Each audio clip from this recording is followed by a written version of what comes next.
వనస్థలిపురంలో RS brothers mega shopping mall Akkineni Naga Chaitanya మరియు శోభితా గార్లచే September 26న ఘన ప్రారంభం.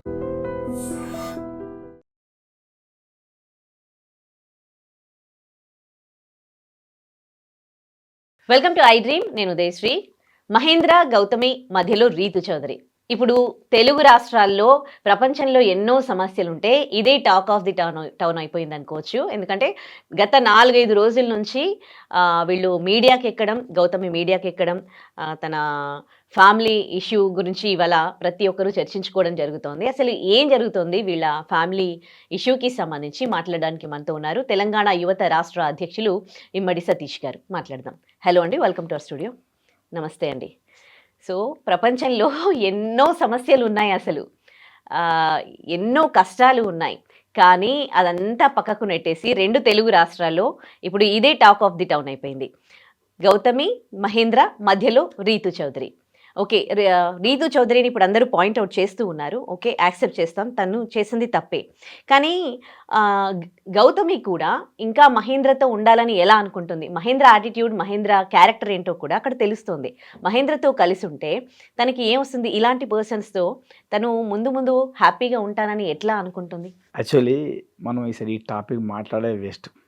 ఏంటంటే సమాజంలో మీరు అన్నట్టు సొసైటీలో అనేక రకమైన సమస్యలు, ఇబ్బందులు, చాలా కష్టాలు, చాలా ఇంకా మనం చర్చించుకునే విషయాలు చాలా ఉన్నాయి. చాలా వీళ్ళ విషయం వల్ల ఈ ముగ్గురు టాపిక్ ఈరోజు వాళ్ళ డాడీది, వీళ్ళ మమ్మీ, వీళ్ళ ఈ కుటుంబం, వాళ్ళ ఫ్యామిలీ టాపిక్ వల్ల సమాజానికి వచ్చే ఒరిగేది ఏమి లేదు. ఏం లేదు. సో ఇదంతా ఫ్రీగా వీళ్ళు ఫ్రీ పబ్లిసిటీ చేసుకోవడానికి కోసం వీళ్ళు ఒట్టిగా జనాలకు ఫ్రీగా మనమే వాళ్ళకి ఏం చేస్తున్నామంటే మన ఛానల్ వాళ్ళు, మన మీడియా వాళ్ళు పని ఉందా లేదో తెలియదు కానీ వాళ్ళు లేక వీళ్ళందరూ ముందు పెట్టుకొని అనేక రకమైన అంశాల మీద పనికిరాని టాపిక్ మాట్లాడి వాళ్ళని అట్టిగా ఎక్స్పోజ్ చేస్తున్నారు.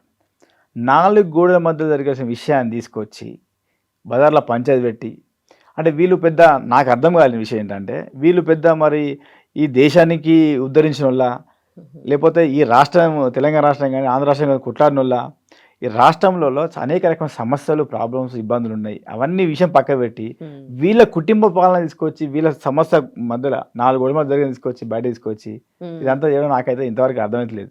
అంటే ఈ పిచ్చి జనాలకు ఒకటే నేను క్లారిటీగా ఇచ్చేది ఏంటంటే, ఫస్ట్ మీ పని మీరు చేసుకోరా స్వామి, మీ ఏదో పని చేసుకోవాలో పని చేసుకోండి. ఇలాంటి పంచాయతీల గురించి, ఇలాంటి సమస్యల గురించి మీరు చూడడం వల్ల ఈ మీడియా వాళ్ళు కూడా ఇంకా సరే ఈ ఏదో రేటింగ్ పోతుంది, మార్కెటింగ్ ఉంది కదా అని అదే సబ్జెక్ట్ తీసుకొచ్చి మాట్లాడుతున్నారు. నన్ను కూడా దాదాపు నిన్నటువంటి మన స్టూడియో వాళ్ళు చెప్తున్నారు, అన్న దీని మాట్లాడి ఏంది సమస్య ఏందని. అసలు దీని గురించి మాట్లాడే అవసరమే లేదు మనకు. ఏంటంటే వాళ్ళ కుటుంబం విషయం, అది వాళ్ళ సమస్య. ఇప్పుడు ఆమె ఎప్పుడు లవ్ చేసిందో మనకు తెలియదు, ఆయన ఎట్లా పెళ్లి చేసుకున్నో తెలియదు. ఆమె వీళ్ళిద్దరి మధ్యలో అంటే ఈ మహేందర్ని తర్వాత వీళ్ళిద్దరి మధ్య ఎట్లా జరిగిందో, ఎలా ప్రేమ జరిగిందో తెలియదు. అలాంటప్పుడు ఇది అన్ని జరిగి ఒక బాబు పుట్టిన తర్వాత ఇప్పుడు మీడియా మీదకి వచ్చి వాళ్ళు సుఖపడ్డ వాళ్ళు సుఖపడ్డారు, ఎంజాయ్ చేసిళ్ళు, వాళ్ళన్నీ అయిపోయిన తర్వాత ఈరోజు మీడియాకి ఎక్కి నా భర్త అలాంటోడు కాదు, నా భర్త ఇలాంటోడు, నీ మంచోడు అనుకున్నా ఈమె చెప్పడం, ఆయనకి ఇంకేదో ఉన్నాయట, ఒక్కరి సమస్య కాదు ఇంకో 10 మంది సమస్య బయట తీస్తాను ఈమె చెప్పడం, ఇదంతా అసలు జనాలు పిచ్చోడేం తప్ప ఇంకా ఏం లేదు. అవునా కదా? అంతే కదా. ఎంత పనికిరాని టాపిక్ మనకి అసలు. సరే మీరు అడుగుతుండే కాబట్టి మన పబ్లిక్ అర్థం కావాలి కాబట్టి, మన జనాల కోసం మన పబ్లిక్ కొంత తెలవాలి కాబట్టి దాని గురించి మనం చర్చించుకుంటాం, విషయం మాట్లాడదాం. ఏంటంటే ఇక్కడ మెయిన్ గా సరే ఏం చెప్పారు మీరు? ఇప్పుడు ఈ టాపిక్ ఎట్లా అంటే, రీతు చౌదరి బిగ్ బాస్ లో ఉంది, మహేంద్ర ఆయన మీడియా ముందుకు రావట్లేదు, వాళ్ళ పేరెంట్స్ వచ్చారు, గౌతమి వాళ్ళ ఫాదర్ వచ్చారు, అండ్ మహేంద్ర వాళ్ళ ఫాదర్ కూడా రావడం జరిగింది. వాళ్ళు కూడా మీడియాలో డిబేట్ అయ్యింది, వాళ్ళ మధ్యలో కూడా డిస్కషన్స్, ప్రాపర్టీ, పెళ్లి టైంలో ఏమి ఇచ్చుకున్నారు ఏంటి దాని గురించి మాట్లాడారు. ఓకే, వాళ్ళకి అంటే మీడియాలో కొంతవరకు న్యాయం జరుగుతుందని మీడియాని ఆశ్రయించారేమో. కానీ okay, 1 day okay, 2 days okay, కానీ కంటిన్యూస్గా 4-5 days నుంచి ఇదే న్యూస్ ఏంటి? తన అసలు అలాంటి హస్బెండ్తో తను కూడా ముందు హ్యాపీగా, తనకి న్యాయం కావాలంటే ఏం కావాలి? తనతో ఎట్లా లైఫ్ షేర్ చేసుకుంటాను అనుకుంటోంది ఈవిడ కూడా. అంటే ఇప్పుడు ఆమె నాకు తెలిసి ఫస్ట్ ఆఫ్ ఆల్ నేను ఆ అమ్మాయి గురించి మాట్లాడే విషయం ఏంటంటే, వాళ్ళ మధ్యలో ఎలా లవ్ మ్యారేజ్ తెలియదు. ఇలాంటి వాళ్ళు కొంతమందికి సొసైటీ మీద అవగాహన చక్కగా ఉండదు, లైఫ్ మీద ఏందనేది అర్థం ఉండదు. వీళ్ళ వాతావరణం మీద, వీళ్ళ వస్త్రధారణం మీద, వీళ్ళ మేకప్ మీద పెట్టే ఇంట్రెస్ట్, కట్టుకున్న భర్త ఎక్కడికి పోతుండు, ఏం చేస్తాడు, ఎలా ఉంటాడు అనేది ఫస్ట్ ఆఫ్ ఆల్ వాళ్ళు గ్రహించారు. రెండోది మనం ఎలాంటి వ్యక్తిని సెలెక్ట్ చేసుకుంటున్నాం, మనం ఎలాంటి వ్యక్తితో లైఫ్ జర్నీ షేర్ చేస్తున్నాం, చేసుకుంటున్నాం. ఎలాంటి వ్యక్తిని మన లైఫ్లో కావాలనుకుంటున్నాం అనేది ఇప్పుడున్న జనరేషన్ కొంతమంది అమ్మాయిలకు అర్థమవుతలేదు. సరే వాడు ఎట్లున్నాడో ఏందో, డబ్బు ఉందా, ఆస్తి ఉందా, వాటికి ఏదో చూసి ఇన్స్టాలో పరిచయం అవుతాను, ఫేస్బుక్లో పరిచయం అవుతాను, గ్రూపులలో చాట్ చేస్తాను, లేకపోతే ఏదో వాళ్ళ దగ్గర ఏదో ఉందని వారి రియల్ క్యారెక్టర్ ఏదో తెలుసుకోకుండానే వాళ్ళు లవ్లో పడుతున్నారు, పెళ్లి చేసుకుంటున్నారు. బాబో పాపో వచ్చేసరికి ఆ లైఫ్ ఏందో వాడి క్యారెక్టర్ అర్థమవుతుంది. అప్పుడు ఇలాంటి గొడవలు అవుతున్నాయి, మనం చాలా చూస్తున్నామని. ఇప్పుడు అన్ని డివోర్స్ కేసెస్ అవే అవుతున్నాయి కదా. చాలా నేను ఇప్పుడు మాదాపూర్లో మా సిఐ గారు ఆయన పాపం ఆయన ఎంత కూల్గా సమాధానం చెప్తున్నా అంటే, ఎవరు వచ్చినా కూడా నేను చూస్తూనే ఉన్నా. మాదాపూర్ సిఐ గారు ఎంతమంది వచ్చినా కూల కూర్చోబెట్టి సమాధానం చెప్తుండు. నేను నిన్న మొన్న కొన్ని చిన్న పనులుంటే వెళ్తుంటే ఎప్పుడు వెళ్ళినా ఇదే సమస్యల ప్రతి వాళ్ళకు ఫ్యామిలీ కౌన్సిలింగ్ చేసుకుంటూ వాళ్ళకు లంచ్, నేను అడిగాను మళ్ళీ సార్ లంచ్ చేశారా అంటే, లేదు సతీష్ ఎక్కడ పొద్దున్న తిండి కూడా లేదని. అంటే అంత సీరియస్ కూడా వర్క్ చేసుకుంటూ చేస్తున్నారు. ఇప్పుడు ఏ పోలీస్ స్టేషన్కి వెళ్ళినా ఎక్కడికి వెళ్ళినా ఫస్ట్ ఆఫ్ ఆల్ సమస్య బాధ ఏంటంటే ఇదే ఫ్యామిలీ సమస్యలు, ఫ్యామిలీ ప్రాబ్లమ్స్. మరి ఎందుకు చేసుకుంటారో ఏమవుతుందో అర్థమవుతలేదు, కానీ ఇదే ప్రాబ్లం స్టార్ట్ అవుతుంది. వివాహ వ్యవస్థ అనేది మొత్తం నాశనం అయిపోయింది. అదే అంటున్నా, అందుకే కుటుంబ వ్యవస్థ. అందుకే మనం పెద్దల మాట చద్దన్న మూట అంటారు. చాలా చక్కటి పదము, మంచి పడ్డది. పెద్దల మాట చద్దన్న మూట అంట. ఎందుకంటే వాళ్ళు చిన్నప్పటి నుండి నీకు అన్ని చూసి పెంచి పెద్ద చేసిన అమ్మా నాన్న, ఒక మంచి హస్బెండ్ కూడా. అందుకే అమ్మా నాన్న చేసే సంబంధం చేసుకోండి. మీరు సెలెక్ట్ చేసుకునేది ఎలా అవుతుందంటే ఇలా అవుతుంది. ఇప్పుడు 90% అమ్మ నాన్నలు చేసిన సంబంధాలు కూడా డివోర్స్ కేసెస్ అవుతూ ఉన్నాయా లేదా? అవుతున్నాయి, కానీ 100లో 10% అయితే కావచ్చు, కానీ 90% అయితే కలిసి ఉంటుంది కదా. రేపు అమ్మా నాన్న సంబంధం అయిన తర్వాత కూడా మళ్ళీ మన అమ్మ నాన్న దగ్గర కూర్చొని మరి ఏంటి సమస్య అనేది మాట్లాడతాం. రేపు వాళ్ళు కూడా వచ్చే సమస్యలు ఉంటాయి. అంటే మీకు సమస్య వచ్చినప్పుడు అమ్మ నాన్న కూర్చొని మాట్లాడతారు. ఇప్పుడు వాళ్ళు ఏమంటారు, మీకు నచ్చిన ఇప్పుడు వాళ్ళ డాడీ ఎందుకు చెప్తున్న ఈ విషయం అంటే, ఈ మహేంద్ర వాళ్ళ డాడీ ఏం చెప్తుండు, వాళ్ళు ఎలా చేసుకున్నారో ఏం చేసుకున్నా నాకు తెలియదు, అయిపోయిన తర్వాత నా దగ్గరకు వస్తే నేను 2 కోట్లు సాయం చేసిన ఈయన చెప్తుండు. అమ్మాయి వాళ్ళ ఫాదర్ ఏం చెప్తుండు, నేను కూడా 2-3 కోట్లు సాయం చేశానని చెప్తుండు. అంటే ఇప్పుడు ఏమవుతుంది, సరే మీరు నా కూతురు కాబట్టి 2 కోట్లు ఇచ్చిన, నా కొడుకు కాబట్టి 2 కోట్లు ఇచ్చిన అంటాడు. సరే ఇక్కడ ప్రేమ కనబడుతుందండి, డబ్బులు కనబడుతున్నాయి, రిలేషన్స్ అక్కడ స్ట్రాంగ్ లేవు నీకు అక్కడ. అందుకనే కొంచెం ఈ అమ్మాయిలు నేను అదే చెప్తున్నాను. ఇప్పుడు ఏమంటున్నా అంటే, వీళ్ళు వెళ్ళే వాళ్ళు కూడా సెలెక్ట్ చేసుకున్న అమ్మాయిలు కూడా ఎలాంటి వ్యక్తి సెలెక్ట్ చేసుకున్నా ఒక్కసారి మళ్ళీ ఒక్కసారి బ్యాక్ చేయాలి కదా. వాడిని ఏదో చూసి వాడి కలర్ ఉన్నది, జర అందంగా ఉన్నాడు, కొంచెం 4 డబ్బులు ఉన్నాయి, వీడైతే నా లైఫ్లో బాగుంటుంది అని వీడు అమ్మాయిల గురించి మొత్తం కూడా తెలుసుకుంటాడా? అంటే ఒక సంవత్సరం తర్వాత కాపురం చేసిన తర్వాత ఒక బాబు పుట్టినాక వాని క్యారెక్టర్ ఏంటి, ఈమె క్యారెక్టర్ ఏంటని అప్పుడు వాళ్ళకి అర్థమైంది. అవునా కదా? ఇదంతా చాలా మనల్ని పిచ్చోనికి కదా ఇదంతా. కాబట్టి మనం ముందే ఒక్కసారి ఆలోచన చేయాలి, లైఫ్లో మనం ఏం స్టెప్ వేస్తున్నాం, ఎక్కడికి వెళ్తున్నాం, మన పద్ధతులు, మన పూర్వీకులు ఎలా ఉన్నారు, ఎంత పద్ధతిగా సిస్టమ్స్ ఉన్నారు. మేము ఇప్పటికి కూడా చూస్తుంటా, కొన్ని ఇళ్ళకి వెళ్ళి చూస్తుంటా. ఈవినింగ్ అయిందంటే ఒక చిన్న ప్యాక్ కవర్ పట్టుకొని పోతుండే ఒక పెద్ద మనిషి. నేను అడిగాను, ఎక్కడికి మీరు ఎటు తీసుకెళ్తున్నాం అంటే, మా ఇంటామెకి అంటుండు. ఏంటి ఈ వయసులో కూడా ఇంకా మీ ఇంటామెకా అంటే, అవును మా ఇంటామె నేను బాగా ఆమె నేను లేకెళ్తే ఏం తింటుంది, ఇది తీసుకెళ్తున్నా మా ఇంటామెకి అంటుండు. అలాంటి ప్రేమలు ఇంకా ఉన్నాయి. వాళ్ళు దాదాపు 90 ఏళ్ళు 100 ఏళ్ళు కాపురాలు చేసి ఉంటారు. మనలు ఈ జనరేషన్లో సంవత్సరం కాపురం చేయాలంటేనే, ఈ సంవత్సరం 1 ఇయర్లోనే వీనికి 4 ఎఫ్ఐఆర్లు, ఆమెకు ఒక 5-6 ఎఫ్ఐఆర్లు. ఇప్పుడు అట్లా వాళ్ళతో మనము ఈ జనరేషన్ వాళ్ళతో, ఇప్పుడు ప్రెసెంట్ పెళ్లి చేసుకుంటున్న వాళ్ళతో, టీనేజ్ వాళ్ళతో మనం మాట్లాడితే ఏమంటారంటే, అప్పట్లో అడ్జస్ట్ అయ్యేవాళ్ళు ఒకరి కోసం ఒకరు. ఇంకా వాళ్ళ లైఫ్ ఏముంది, వైఫ్ అండ్ హస్బెండ్ ఇద్దరు ఉన్నారనుకోండి, హస్బెండ్ చెడ్డవాడైన, అప్పట్లో కూడా ఉన్నాయి ఇలాంటి ఇష్యూస్, ఇలాంటి ఎఫైర్స్ అన్నీ ఉన్నాయి. కాకపోతే అప్పట్లో మీడియా లేదు, అందుకే అవి బయటపడలేదు. అండ్ అడ్జస్ట్ ఒకరి కోసం ఒకరు బతకడం అనేది ఉంది. కానీ ఇప్పుడు అట్లా లేదు. ఇప్పుడు నా లైఫ్ నీకోసం సాక్రిఫైస్ చేస్తే నేను ఎక్కడ అని క్వశ్చన్ చేస్తున్నారు. మీడియా వచ్చి జనాలు నిలబొట్టిందా? మీడియా రావడం వల్ల అందరికీ తెలుస్తుంది. అప్పుడు మీడియా లేదు కాబట్టి తెలియలేదు, అంతే. అలానేం లేదు. అప్పుడున్న పద్ధతులు, మర్యాదలు, రెస్పెక్ట్ అలా ఉన్నాయి. అప్పుడు భర్త ఒక్కడు జాబ్ చేసేవాళ్ళు, వైఫ్ ఇంట్లో ఉండేది, భర్త కోసం ఇంట్లో పిల్లల్ని బాగా చూసుకునేది, భర్త వచ్చేంత వరకు వెయిట్ చేసేది. ఇంకా భర్త ఫినాన్షియల్గా ఆయన సపోర్ట్ కాబట్టి, ఆయన మంచివాడైనా చెడ్డవాడైనా భార్య భర్తని భరించింది. కానీ ఇప్పుడు భార్యాభర్తలు ఇద్దరు జాబ్ చేస్తూ ఉన్నారు.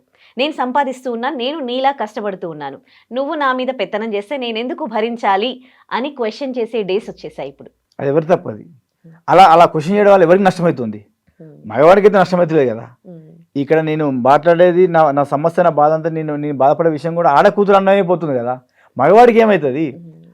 ఇప్పుడు దాన్ని అడ్జస్ట్ చేసుకొని మన హస్బెండ్ వాడు ఏ రూట్లో వెళ్ళినా ఇట్లా వెళ్ళినా అది కాదని చెప్పేసి సమాధానం చెప్పుకొని సంజాయించుకొని మన దగ్గర పెట్టుకోవాలి.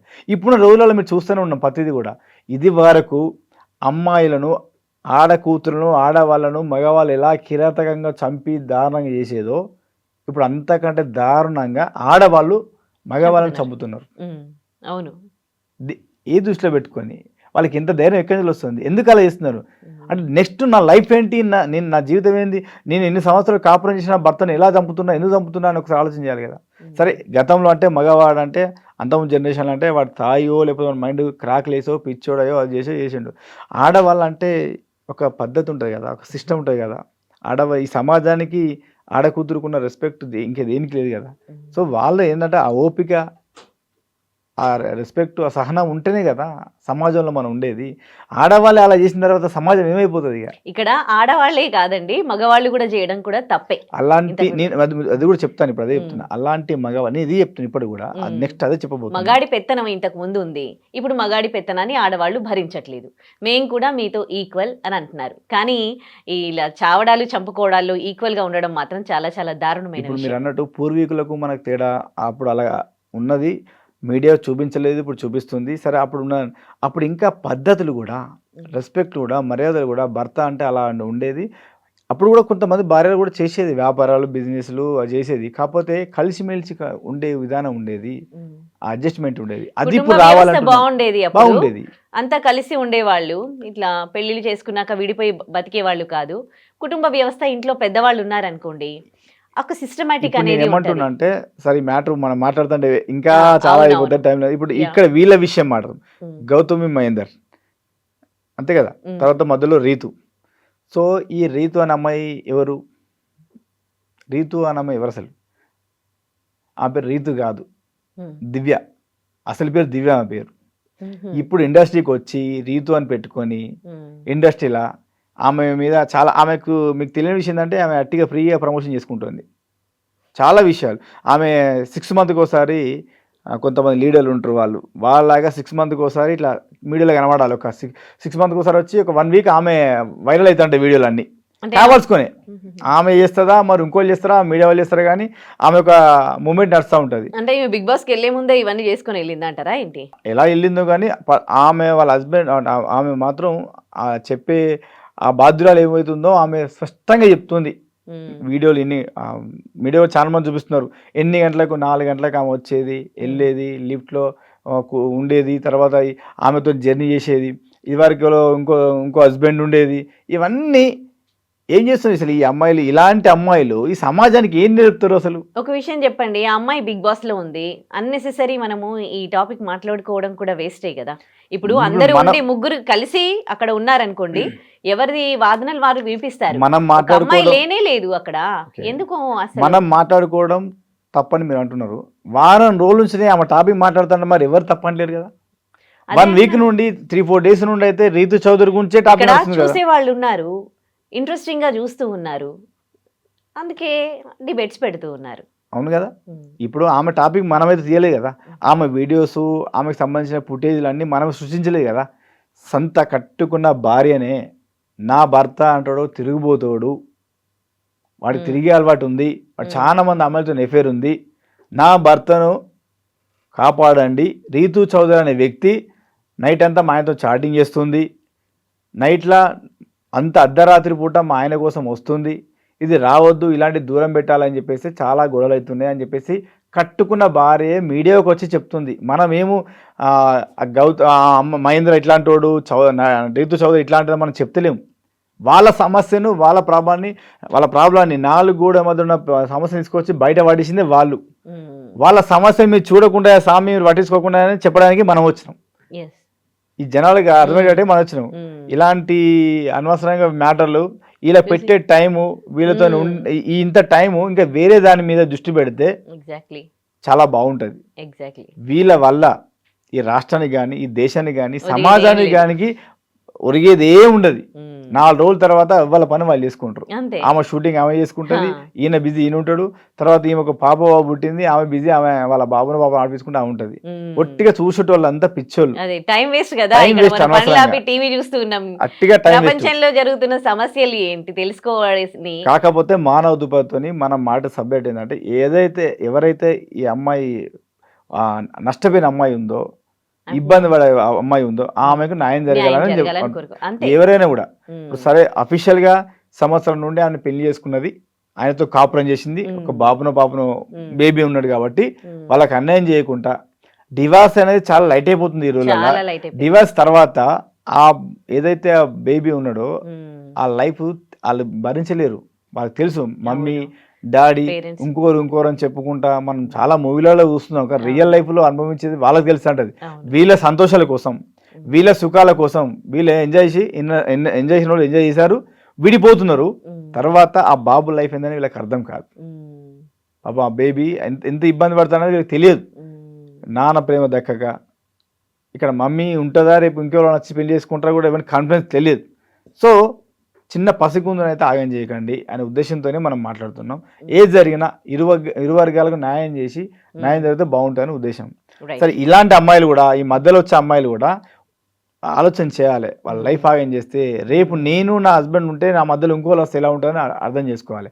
సరే రీతు చౌదరి వస్తుందా వస్తలేదా అన్న విషయం పక్క పెడితే, అంటే మనకు క్లారిటీ రాలేదు. క్లారిటీ వస్తే మట్టుకు ఆమె మట్టుకు ఇన్వాల్వ్ కాకుండా వాళ్ళ లైఫ్ను వదిలిపెడితే బాగుంటుంది. రైట్. ఇది మన ఉద్దేశం. రైట్. అందరికీ న్యాయం జరగాలని కోరుకుందాం. అందరికి న్యాయం జరగాలి. అందులో వీళ్ళిద్దరు న్యాయం జరగాలి. Yeah. ఫస్ట్ ఆఫ్ ఆల్ ఆడ కూతురు న్యాయం జరగాలి. ఎటువైనా అమ్మాయి అన్యాయం అయిపోతుంది కదా, ఆడ కూతురికి అన్యాయం జరగద్దు, న్యాయం జరగాలని చెప్తున్నాం. Right. Thank you so much Satish గారు. And for more videos, Please subscribe to iDream. Please subscribe to iDream. Please subscribe iDream. And please subscribe to iDream. For more videos, subscribe to iDream. please like, share and subscribe to the channel. Congratulations, iDream. subscribe to iDream. Subscribe to iDream. So subscribe to iDream Media. iDream ki iDream team andarki huge congratulations. Please subscribe iDream Media. Please subscribe to iDream. Subscribe iDream. Please subscribe to iDream. iDream అంటే నా కళల channel subscribe చేసుకున్న నోరు తిరుగుతలేదు, మీరైతే గంట గుర్తు కొట్టండి. For more such videos, please subscribe to iDream. Subscribe to iDream. Please subscribe to iDream. Please subscribe iDream Media. Please do subscribe to iDream. Please subscribe to iDream Media. For best entertainment and information, please subscribe iDream. And don't forget to subscribe to iDream.